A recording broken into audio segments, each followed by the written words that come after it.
بيننا وبينكم السلف بيننا وبينكم الكتب كان احمد يقول البدع بيننا وبينكم الجنائز. دیکھیں توحید کے بعد دو حقوق بتائیں، ایک ہے حاکم وقت کے ساتھ خاص ہے اور ایک ہے اسٹیٹ کے ساتھ خاص ہے. ہمارے ہاں ڈیموکریسی کی زبان میں لوگ جو ہے نا گمراہ کرتے ہیں دوسروں کو کہ اسٹیٹ کا تو میں محب وطن ہوں اور حکومت کو میں چھوڑوں گا نہیں. اسٹیٹ کا تو میں ہوں سب سے پہلے پاکستان، میں پاکستان ہوں اور حکمران کا کسی کو میں چھوڑوں گا نہیں.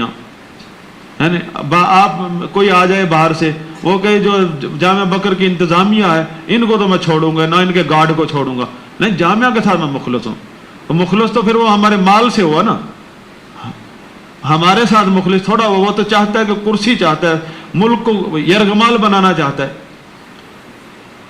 اور کیا کرے یہی لوگ پھر کیا کہتے ہیں، یہ جو ہے نا یہ بادشاہ یہ اپنی کرسی بچانے کے لیے فوج بنائی ہے اس نے. اچھا کرسی بچانے کے لیے فوج بنائی اور تمہارے لیے نہیں بنائی، تو اس کی کرسی بچے گی تو تم بچو گے. اس کے اوپر فرض ہے، حاکم وقت کے اوپر فرض ہے کہ اپنی کرسی کی حفاظت کرے. کوئی استعفیٰ مانگے تو استعفیٰ نہ دے، یہ امانت ہے قوم کی.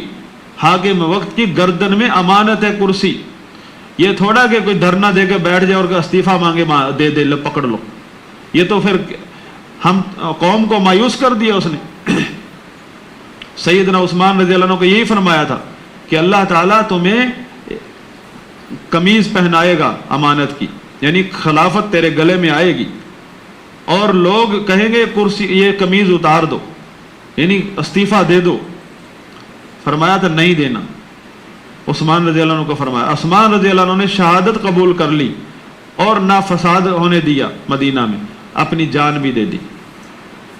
استعفیٰ نہیں دیا کیونکہ یہ امانت داری ہے، امانت ہے.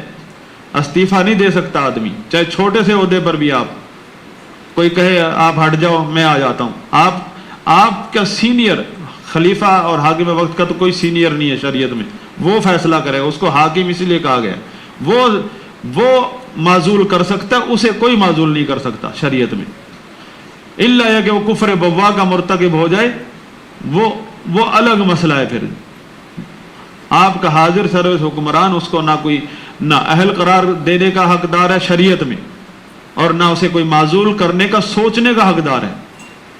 یہ حقوق جب تک نہیں سمجھ آئیں گے یہ توحید کام نہیں آئے گی، یہ اہل حدیث بننا بھی کام نہیں آئے گا. آپ اور یہ ساری سوچے کوئی ڈیموکریسی کے نام پر، کوئی کسی ازم کے نام پر، سیکولرزم کے نام پر، لبرلزم کے نام پر، یہ سب مسلمانوں میں جو ہے یہ ساری خارجیت کی دوسری شکلیں ہیں.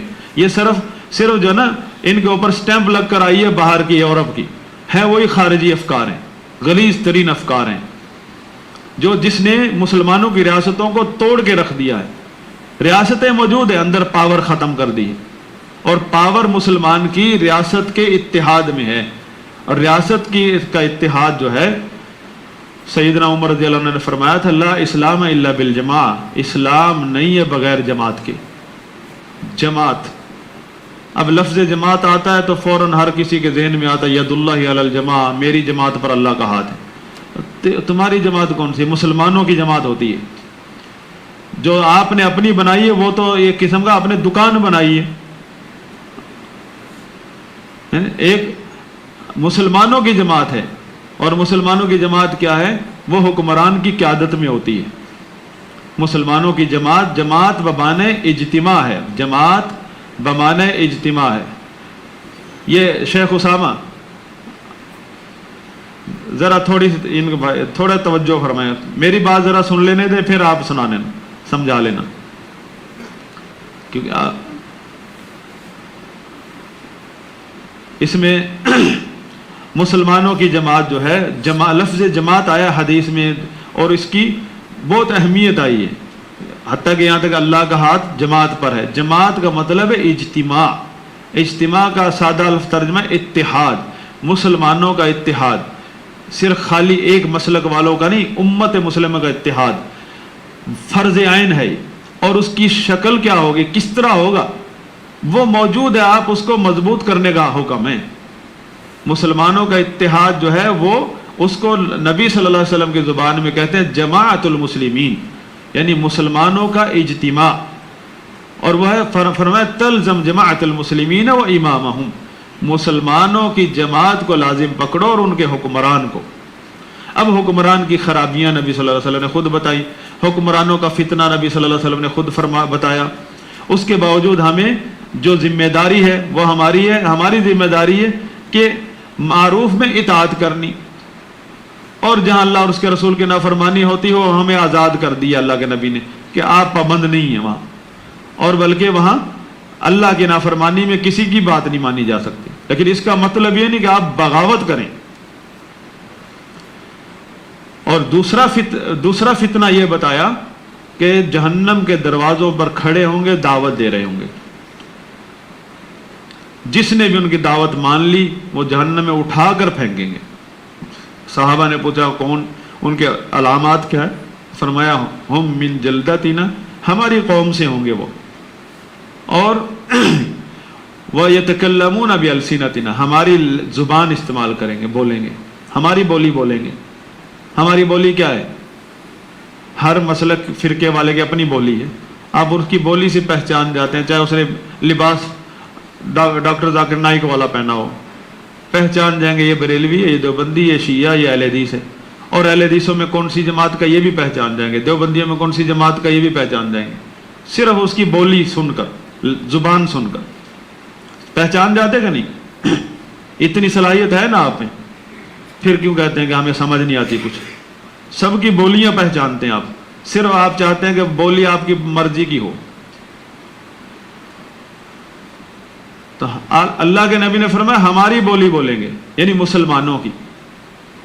اور دوسرا پھر ہر مسلک والے کے میں اس کی بولی کے لوگ آئیں گے، آپ اہل حدیث تو اہل حدیثوں کی بولیاں بولنے والے بھی ہوں گے۔ اہل حدیث کی بولی کیا ہے؟ تقلید حرام ہے، قرآن و حدیث ہے، اتباع ہے، رفع الیدین ہے، آمین ہے، سینے پر ہاتھ ہیں، پتہ چل جاتا ہے کہ یہ اہل حدیث ہے، سنتوں کی پابندی۔ تو اس طرح کی بولیوں والے بھی آئے ہیں جنہوں نے بچوں کو داعش پر لگا دیا، کسی کو القاعدہ پر لگا دیا، کسی کو ٹی ٹی پر بھی لگایا، اس طرح کی بولیوں والے بھی ہیں۔ اس بولی والے ابھی تک ہیں، ابھی تک القاعدہ کے منہج پر لگائے پھر رہے ہیں پورے پاکستان کو، اور القاعدہ لسٹوں میں خوارج ہے، سب کی لسٹوں میں، اور ان کے منہج پر، ان کے نظریات پر ابھی تک لگایا ہوا ہے پوری قوم کے بچوں کو، اور عزت بھی ملی ہوئی ہے ان کو۔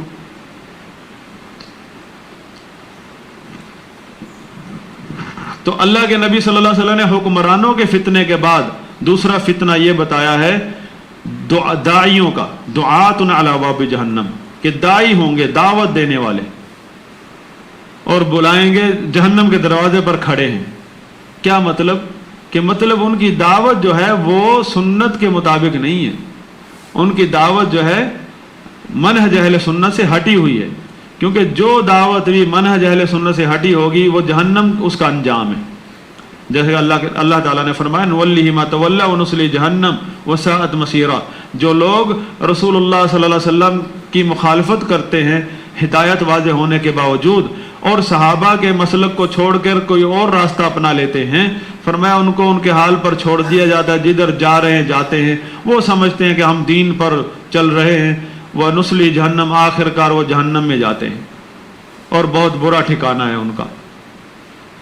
بدعت کے بارے میں بھی آپ فرماتے تھے کہ بدعت کیا ہوتی ہے؟ دین کے نام پر دینداری ہوتی ہے، وہ ظاہر میں دینداری ہوتی، اور آپ نے فرمایا ہر بدعت گمراہی ہے، یعنی اس طرح کی جتنی بھی دینداریاں ہیں وہ گمراہیاں ہیں، اور ان کا انجام کیا ہے؟ جہنم ہے فرمایا۔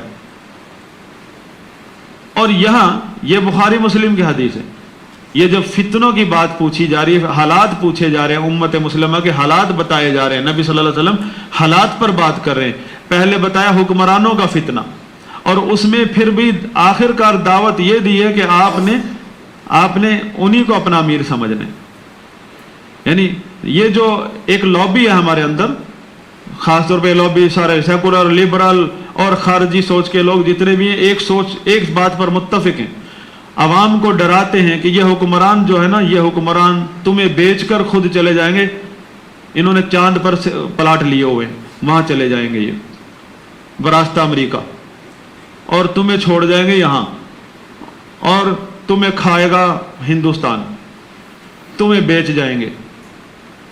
اور اللہ کے نبی نے کیا بتایا کہ تم انہی سے تلزم جماعت المسلمین و امامہم, ان سے دور نہیں جاؤ. یہ مسلمانوں کا اتحاد کی یہ علامت ہے, مسلمانوں کے شرعی اتحاد کی علامت ہے حکمران, چاہے وہ گمراہی ان کی ساری خود بتائی ہے. اب اس کے بعد ہم کسی سے نہیں سننا چاہیں گے کہ وہ حکمران اتنے گمراہ. اگر اس کے بعد بھی آپ سنیں گے تو پھر وہ کہاں گیا محمد رسول اللہ صلی اللہ علیہ وسلم کی جو شرائط پڑھی تھی ہم نے, جب رسول اللہ صلی اللہ علیہ وسلم نے خود آپ کو بتا دیا ہے کہ آپ کے حکمران اس حد تک گمراہ ہو سکتے ہیں کہ انسانیت بھی نہیں ہوگی ان میں, پھر آپ کان دھرتے ہیں کبھی جماعت اسلامی کا لٹریچر, کبھی تنظیم اسلامی کا, کبھی کسی جہادی تنظیم کا, کبھی کسی لبرل کا, کبھی سیکولر کا, کبھی ڈیموکریسی کا, ہر بخار چڑھا ہوتا ہے. جب حدیث میں سن لیے اس سے اوپر کیا سن سکتے ہیں آپ؟ اب سب کو ایک بات کہیں بھئی حل کیا ہے؟ نبی صلی اللہ علیہ وسلم نے جو بتایا وہ آپ بتائیں, اس کا تو دشمن ہے. نبی صلی اللہ علیہ وسلم نے جو بتایا ہے کہ ہم نے کیا کرنا کیا ہے, اس کا تو وہ دشمن ہے. سیکولر, لبرل اور خارجی سب دشمن ہے, تحریکی, انقلابی سب دشمن ہے نبی کے منہج کے. یہ باتیں کیوں سنا رہے ہو ہمیں کہ حکمران یہ کھا گئے, وہ پی گئے, وہ لوٹ گئے؟ یہ سب کچھ بتا دیا نبی صلی اللہ علیہ وسلم نے. وہ انو خذ مالک و ضرب ظہرک, مال بھی کھا جائیں گے, تمہیں بھی پیٹیں گے. پھر بھی فرمایا صحابہ جیسے نیک لوگوں کو فرمایا تمہارے امیر وہی ہیں. اب ہمیں تم کیا سنانا چاہتے ہو یہ کر کے بتا کے, دن رات ایک کر کے, بس کبھی جلسے ہو رہے ہیں, کبھی کانفرنس ہے, ٹاپک کیا, حکمرانوں نے یہ کھا لیا, حکمرانوں نے یہ کر دیا. اور بھائی یہ تو ختم ہو گئی بات. اب ہمیں آگے بتاؤ کرنا کیا ہے. تمہاری بات مانے یا نبی کی بات مانے؟ آپ داڑیاں دیکھ کر یا ان کے ٹائیاں دیکھ کر متاثر ہو جاتے ہیں. نبی کی بات کیا ہے؟ نبی صلی اللہ علیہ وسلم نے فرمایا اسمع واطع, سن اور مان. اور نبی صلی اللہ علیہ وسلم نے جب ان کا چہرہ دکھایا ہے, ان لوگوں کے, ان کا خود کا جو حکمرانوں کے خلاف بھڑکاتے ہیں, اسٹیٹ کے خلاف بھڑکاتے ہیں, ان کا چہرہ دکھایا فوراً اگلے جملے میں فرمایا جہنم کے دروازوں پر کھڑے ہیں, دعوت دے رہے ہیں تمہیں, ان کے قریب بھی جاؤ گے جہنم میں اٹھا کے پھینک دیں گے. حکمرانوں والے جملے وہ پتہ ہے حدیث میں, جو ان کے بارے میں, خود کے بارے میں. تو اللہ کے نبی نے تو خبردار ان سے زیادہ کیا ہمیں. یہ ڈرا رہے حکمرانوں سے, ڈرا کے ہمیں اپنے قریب کر رہے ہیں عوام کو کہ حکمران لوٹ گئے, کھا جائیں گے, تمہیں بیچ جائیں گے اور بھاگ جائیں گے, ملک ہی بیچ کے چلے جائیں گے. چلو ملک بیچیں گے, ملک کے ساتھ ہم بھی بک جائیں گے, جہاں ملک ہوگا ہم بھی وہیں ہوں گے. ہمارا کوئی قیمہ تو نہیں بنا کے کھائے گا. جب انگریز آیا تھا جب بھی ہم یہاں تھے الحمدللہ, جب فرعون آ جائے پھر بھی ہم یہیں ہوں گے. فرعون کچھ نہیں بگاڑ سکتا مسلمانوں کا ایمان کا. اس نے کہا جادوگروں جب ایمان لیا انہوں نے کیا کہا تھا, انا الی ربنا لمنقلبون, ہم اپنے رب کے پاس چلے جائیں گے اگر تم مار دے گا ہمیں, ہمارا کچھ نہیں بگاڑ سکتا تم, ایمان کی دولت ہمیں مل گئی ہے. ڈراتے کس چیز سے ہو؟ ڈر ان کو اپنی کرسیوں کا ہے جس کا نام اسلام رکھا ہوا ہے. ان کی کرسیاں چلی جائیں گی, ان کے جو سبز باغ ہیں وہ جل جائیں گے, اور ایندھن ہے وہ عوام کو بنایا ہوا ہے.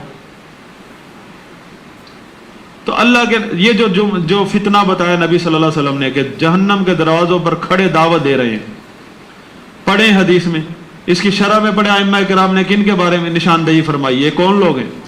یہ وہ لوگ ہیں جو ریاست کے اندر, اسلام مسلمانوں کی ریاست کے اندر کرسی کے نام پر فتنے برپا کیے, جنہوں نے تاریخ میں حکمرانوں کے خلاف نکلے ہیں. خوارج کا نام لکھا ہوا, خوارج, معتزلہ, باطنی فرقے سب اس کا مصداق ہیں.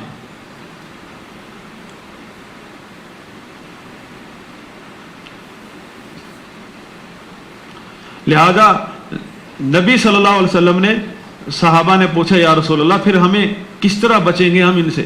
فرمایا اس موقع پر فرمایا تھا تلزم جماعت المسلمین و امامہم, مسلمانوں کی جماعت کو لازم پکڑ لو اور ان کے حکمران کو.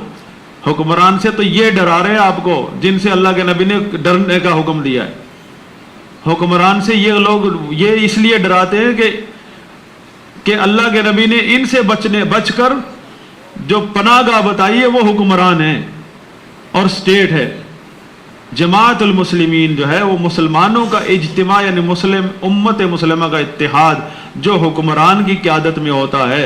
مطلب آپ کسی بھی گروہ بندی کا شکار مت ہوں، آپ جو ہے آپ صرف پاکستان اپنی اسٹیٹ کا ایک شہری بن کر زندگی بسر کریں، اپنے گھر میں والدین کے علماء کے حقوق ادا کریں اور ریاست میں آپ حاکم وقت کے حقوق ادا کریں۔ توحید کے بعد حاکم وقت کا یہ حق بتایا نبی صلی اللہ علیہ وسلم نے، مناصحۃ ولاۃ الامر، کہ جو بندہ توحید اخلاص العمل للہ کے بعد ولی الامر حکمران کے ساتھ مناصحت کا منہج اپناتا ہے، اس کا دل کبھی بھی غداری قبول نہیں کرے گا۔ تیسرا حکم یہ ریاست کا کہ وَلُزُومُ جَمَاعَتِهِمْ، مسلمانوں کی جماعت کو لازم پکڑتا ہے۔ مسلمانوں کی جماعت کیا ہے؟ جو ریاست کی شکل میں مسلمان حکمران کی قیادت میں ایک اتحاد قائم ہو جاتا ہے۔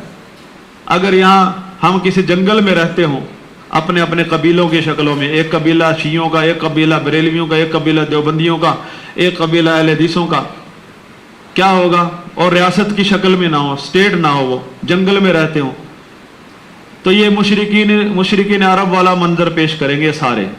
جس پر داؤ لگے گا شب خون ماریں گے اور عورتوں کو باندیاں بنائیں گے، بچوں کو اور مردوں کو غلام بنائیں گے، شب خون ماریں گے اور اگلے دن فتح کا اعلان کریں گے۔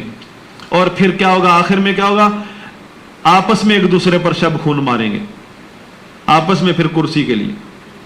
تو مسلمانوں کا اتحاد جو ہے، جو اسٹیٹ کی شکل میں حکمران کی قیادت میں ہوتا ہے، چاہے 72 فرقے ہیں رہتے ہیں ملک میں، اتحاد ایک ہوگا۔ امت مسلمہ کے 72 فرقے ہیں، 73، سب کا اتحاد حکمران کی قیادت میں ہو سکتا ہے۔ اس کے علاوہ جتنے بھی اتحاد ہیں سب باطل ہیں۔ حکمران کی اطاعت کے بغیر جو حکمراں اتحاد قائم کیے جاتے ہیں سب باطل ہیں، غیر شرعی ہیں۔ اگر اتحاد ہے کوئی شرعی میں جس کی برکت ہے پوری قوم کو اس کا فائدہ ہوگا، وہ ہے حکمران کی قیادت میں۔